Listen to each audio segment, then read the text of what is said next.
In the near future, the mining spaceship Borealis is flying across space. The whole crew is sleeping in cryopods because they still have 4 years left to arrive at their destination. Suddenly an asteroid hits the ship, causing enough damage to raise the alarm. In a pod, Andy is startled awake by a video of his family, who are still on Earth. The ship's AI announces there's been a hull breach and the survival system has been activated. A bunch of mechanical arms start building a special suit around Andy, which includes a limited oxygen supply and its own AI. Then the emergency launch is activated and all the cryopods are ejected from the Borealis. Most of them fly away safely, but a couple get caught in the fire as small explosions start going off on different sections of the spaceship. The robot arms finish building a helmet around Andy's head before the cryopods fire up the thrusters. However, when they enter the atmosphere of the nearest planet, the gravitational pull is so strong that the cryopods start falling at dangerous speed. Some of them even catch on fire and explode on the way down. Andy's pod opens its wings, but they start breaking and the pod loses its thrusters. Suddenly it hits some elevated terrain and it crashes, sliding down the hard land for a few seconds until it finally stops against a pile of dirt. An unconscious Andy sees a quick vision of his family before waking up, and the AI thinks he's having a heart attack, but Andy deactivates the defibrillator just in time. He looks out the window and notices he's stuck in a deserted land. When he tries the radio, nobody answers. Suddenly the pod moves and the AI explains they're on unstable terrain, so he needs to leave. However, when he tries to open the pod, nothing happens. Then Andy checks the survival kit, only to discover he doesn't have a flare gun because his rank is low. Kicking the door doesn't do anything either, so Andy tries with the fire extinguisher, which finally breaks the glass. As he tries to get out, the pod rolls on its side and he falls back inside. The broken glass damages his suit in the process and he starts losing oxygen. Thankfully, he has a repair spray that quickly closes the tear. At that moment, the engine short circuits and starts a small fire behind the seat. Andy hurries to grab his son's toy and moves some dirt to finally get out of the pod, which is now under heavy smoke. He looks around and notices the Borealis on fire falling from the sky until it crashes on the planet, causing a huge explosion. The resulting shockwave hits Andy and makes him fall. He recovers quickly and asks the AI for some information, discovering that the ship only made it halfway through the journey and that he's on unmapped territory. There's a light in the distance, so Andy starts making his way there while trying to contact others on the radio. After walking for a while, he finds half of the Borealis on fire in a pod nearby. He checks inside to grab the oxygen tank and is startled by the falling body of a fellow crew member. When he takes a closer look, he discovers the oxygen tank's broken. Andy then leaves without noticing the blood and slashes on top of the pod. Minutes later, Andy finds a bunch of SOS lights surrounded by a very strong wind. This has been set up by Dwayne, who has retrieved some equipment and is already considering getting meat from the bodies for food. He managed to look at the nav log before the crash and learned that the company took a shortcut through an asteroid belt to save fuel, which is why they are on an unknown area. Dwayne is trying to use the equipment to send an SOS message to Earth that will take 8 months to arrive, and if the rescuers use a fast ship they'll be here in around 2 years. Andy is starting to lose hope, but Dwayne points out they may find the means to survive in the other half of the Borealis. When he steps back, Andy accidentally unplugs the machine and turns around to fix it. At that moment, a mysterious creature jumps in and captures Dwayne, leaving without a trace. When Andy finally turns again, he's alone. After sending the message to Earth, Andy takes Dwayne's gun and the AI reminds him his oxygen levels are low. Andy asks it to set a route to the biggest Borealis piece and starts walking while continuously checking the radio to find other survivors. Eventually he reaches the edge of a cliff and the AI admits its system isn't working well. He thinks about his family while screaming in frustration until he hears a noise on the radio. It's another survivor called Naomi. The signal isn't very good and Andy runs around until he can hear her without static. Naomi is stuck in her pod and she searched for the crew's trackers, but sadly the only survivors are her, Andy, and Dwayne. She sends Andy her location, but the AI warns him that her area is unstable and Andy may not have enough oxygen to reach it. Andy hesitates to take such a risk, so Naomi convinces him by pointing out she has enough oxygen for both of them. For the next few hours, Andy does nothing but walking while chatting with Naomi. Suddenly Andy hears a weird noise and asks his AI to scan the area, but that function isn't working. When Naomi hears the name of the model, she confirms that AI is supposed to be discontinued, and this is another thing the company did to save money regardless of their crew's safety. It's nighttime by now and Andy has to be careful while he walks because his helmet lights isn't very strong. He freezes when he thinks he sees something, but he blames it on his imagination and keeps going. Seconds later, he notices rocks rolling near his feet and gets nervous because there are more noises, not seeing a shadow watching him from above. At that moment he finds strange holes in the ground and follows them until he finds a bigger hole covered in cobweb, which makes him realize the little holes are paw prints. Andy panics and keeps on walking as fast as possible, noticing more and more cobwebs in the area. Soon it starts snowing and Andy notices that the noises sound more like growling now. Something big runs nearby and Andy immediately hides while turning off his helmet lights. Naomi is surprised because her scanner shows a bunch of crew trackers moving toward him, but none of them are responding. Andy makes the AI link to those trackers and the signals appear around him at the same time. Naomi says they're right in front of him, but he can't see anything. A flare is shot in the air and the light reveals a giant spider nearby. Since it ate the crew, it has the trackers in its stomach. Since Dwayne's gun isn't working, Andy screams and starts running only for the spider to try to jump on him. He ends up falling into a crack in the ground, and when he looks up, the creature is trying to reach inside. A terrified Andy continues to run while the spider follows him from above and occasionally reaches in to slash him. Thankfully, Andy dodges all the attacks. However, he's distracted by the monster and ends up falling from the edge of a cliff. Rolling down at such a speed is quite painful, but at least the snow cushions his landing. The spider roars at him from above yet doesn't come down. Andy keeps on freaking out after such an experience, and Naomi interrupts him to point out his oxygen levels are dropping. It turns out the fall has made another tear on his suit, so Andy hurries to seal it with the spray. He manages to close it off by using all the spray he has left. At that moment, Dwayne's voice appears in the radio asking for help because he's fighting off a bunch of spiders. Naomi thinks Andy should help him, but Andy doesn't want to fight monsters and his scanner isn't even working well. However, he changes his mind when Naomi points out Dwayne will have oxygen.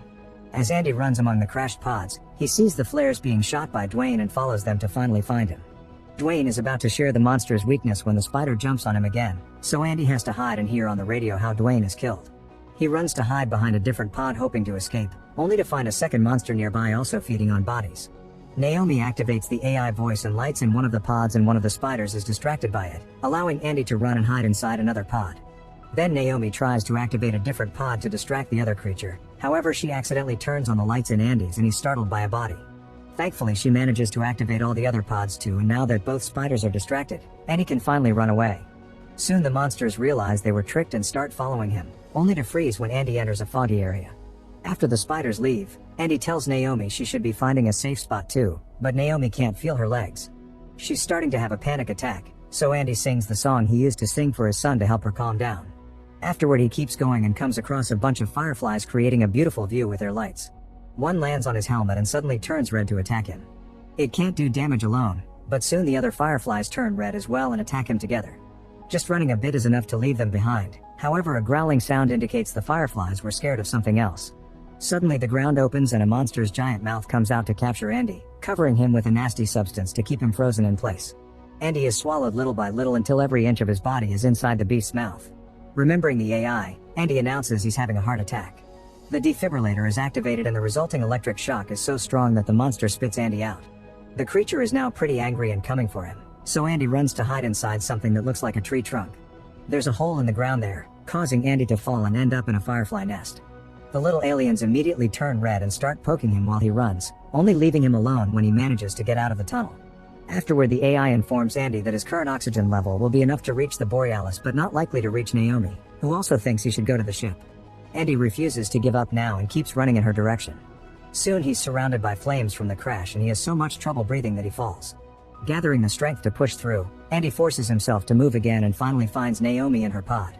She immediately opens the door to let him in and now he can breathe easily again. Next he tries to get her leg out, but just his hands aren't strong enough. Thankfully, since she's higher ranked, her emergency kit has many tools and Andy can use one to get her unstuck. Naomi feels a bit of pain, but at least the leg isn't broken. After taking a moment to rest, the duo grabs the flare gun and the repair spray and get going. The pain makes it hard for Naomi to walk, so Andy improvises a splint that helps her. While Naomi checks out Dwayne's gun, a horde of spiders slowly surrounds them.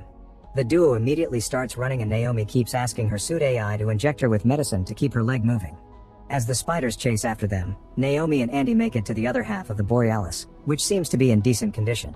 The duo keeps running and Naomi falls, so Andy helps her slide down to go faster. The spiders are already getting closer to jump and the duo keeps pushing the crash debris to block the way behind them, only for them to fall as well. A spider is about to get them, so Naomi shoots a flare, causing the monster to run after it. She shoots a second one to distract the other spiders too, and now they can keep running up the hill until they finally enter the Borealis. Naomi is having trouble with the control panel and the spiders are getting closer, but when one is about to get in, she finally shuts it down and the door kills the creature. The other spiders begin pounding on the door while Naomi and Andy go to investigate. There is quite an amount of damage, but the lights are working, meaning the backup generator is good. The cargo hold has boxes of supplies and a stabilized atmosphere, so they should be able to survive here until help comes. On a corridor there's a trail of blood and they follow it until they find the main console, which is covered in guts and cobweb. The duo hides when they see a big spider come in and open its stomach to drop even more human parts and even a helmet. Andy feels sick and forces himself to swallow the puke. Thankfully, the spider leaves without seeing them and the duo tries to move, but suddenly a hatch from the ceiling opens for an even bigger monster to come out. Andy immediately closes the door for safety, yet Naomi scolds him, explaining now they're stuck in an airlock. As the spider starts pounding on the right door, Andy starts hitting the left one with a tool, but it's useless. They can only give up and sit to wait for their end. Andy plays a video of his family while telling Naomi that they died during a car crash, and now he deals with survivor guilt because he'd been driving. Naomi scolds him again and reminds him she's alive, thanks to him. Naomi and Andy hug thinking they're about to die, but at that moment Naomi finds an orb full of fireflies stuck on Andy's suit. When the spider finally breaks in, they throw the orb at it and the fireflies immediately attack the creature, making it back off. The duo presses a button on the main panel to open the other door and quickly run toward the cargo bay, only to stop when they discover they're on an elevated platform. The spider manages to get the fireflies off its body and comes after the humans, who can't close the door. They jump off the platform to dodge the attack and the spider lands on the cargo bay at the same time they do. It recovers very quickly and comes after them again, so Andy throws his spray right into its mouth. The monster bites it and the spray explodes on its face, giving the duo the chance to run. Afterward, the spider runs on the ceiling to reach the humans faster and jumps to land right behind them. They both fall, but Naomi gets up quickly and runs to make the monster chase her, saying Andy must figure out a way to kill it. Noticing there still are pods in the cargo bay, Andy asks his AI to find a working one, which is on the very top. Andy climbs to the last line of pods as fast as possible and reaches the top platform at the same time Naomi is struck by the spider. Then Andy turns off the lights, giving Naomi the chance to climb inside a box without being seen. In that box she finds some emergency lights. When Andy tries to eject the pod, the AI explains it can't be done because he shut down the power, so his only option is to do it manually from inside.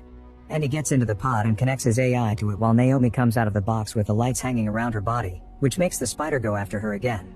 While looking at his son's toy, Andy says goodbye to his AI and waits for the right moment to eject the pod. A memory of the car crash goes through Andy's mind before the pod crashes on top of the monster, finally killing it. Naomi runs to Andy's body, crying because she thinks he's dead.